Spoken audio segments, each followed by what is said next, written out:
Hola amigos, ¿qué tal? Stuart here from Spain Speaks. On my way today to get a coffee, and I thought I would talk about a word that you're going to probably hear a lot if you come to live in Spain, especially if you look like me and you're from an English-speaking country or another European country for that matter, and that is the word giddy. Now there's two main words that you're going to hear a lot here. One is giddy, the other one is gilipollas. And if you hear them in the same sentence, you might be in a bit of trouble. But we're going to talk about the word giddy today. Now, I'm bringing this topic up because I saw that there was a Twitter debate recently from an English guy who's a bit of a linguist, speaks a few languages, and he was offended by the word giddy here in Spain. Now, for those of you that don't know what a giddy is normally a tourist, somebody that comes to Spain for the sun. Maybe they're coming here to stay at a beach resort or something along those lines. Normally that's what a giddy is. But the word does take on other meanings. For example, I still get called giddy by some people. It can be an affectionate term. It can also be a bit of an aggressive term, depending on how you want to interpret the word. Now, apparently Alex interpreted the word negatively. He thought that it shouldn't be a word that Spanish people are using to describe foreigners or tourists in general. And Twitter got up in arms, as Twitter normally does. And really that's the key to understanding the word giddy. It depends how it's used. So for example, if you hear an expression like giddy de mierda, if you hear an expression like que gilipollas es ese giddy, then you're going to know that it's being used negatively. But a lot of the times it's not. And that's one of the things that you will find. Spanish people like to tend that they use the word sometimes affectionately, not as an insult. And that is something that is a little bit difficult to understand, especially if you haven't been here for a long time. Now, I've got Spanish friends that look a little bit like me. They've got fair skin, blonde hair, and people call them giddies, or at least they say that they look like a giddy. So it all depends on who you're talking to and the tone that they use the word, I suppose. Now I'll just show you a little bit around the neighborhood here where I am. You can see that it's a fairly residential area. Lots of people living in houses in this area here. Very quiet, not a lot of activity. You can see that a lot of people working today, so that's why it's so quiet. So I've got about a 5 to 8 minute walk to get to the nearest coffee shop. So that's what happens when you live in the burbs out here in Spain. So where was I? Yeah, well, the word giddy.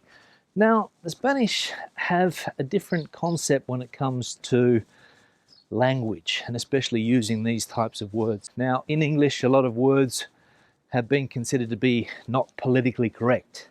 And the word giddy, it's not politically correct, in my opinion, but try telling the Spanish that.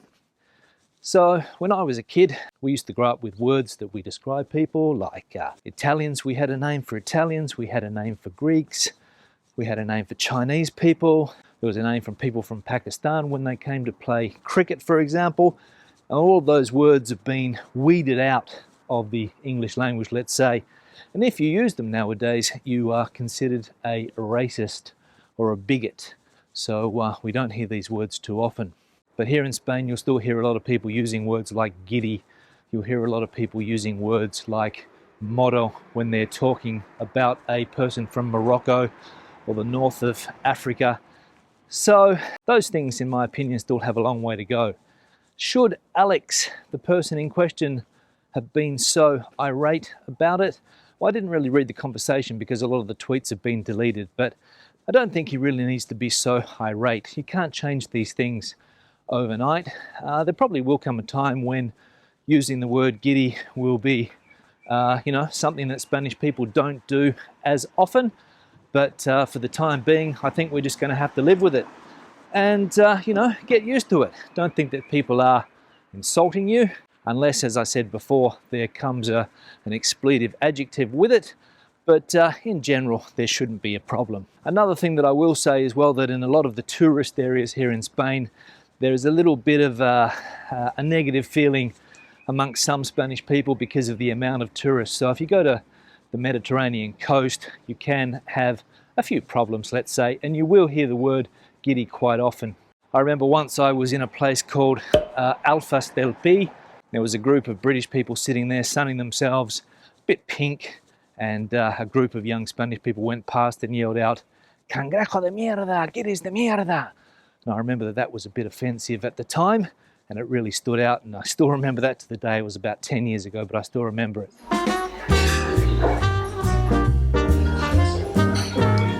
All right, so I've had the coffee, got that out of the way. One of the things that Alex said was that Spanish people use these words as a way to, to always separate themselves from that foreign element. And it could be true. Spain is not a very multicultural country, let's say, if you compare it to a country like Australia, or even New Zealand for that matter. Spain is nowhere near as multicultural as those countries. And, there is a way that people do use that language to highlight the differences between groups. And giddy is one of those words. It's just the way that things happen here, and very difficult to change. So I'll sign the video off here now. Questions or comments, please leave them in the section below. Give the video a thumbs up if you liked it. If you have a comment on the word giddy, if you have an opinion on the topic, if you have ever been called a giddy here in Spain, let me know. I'm sure you have. Hasta luego.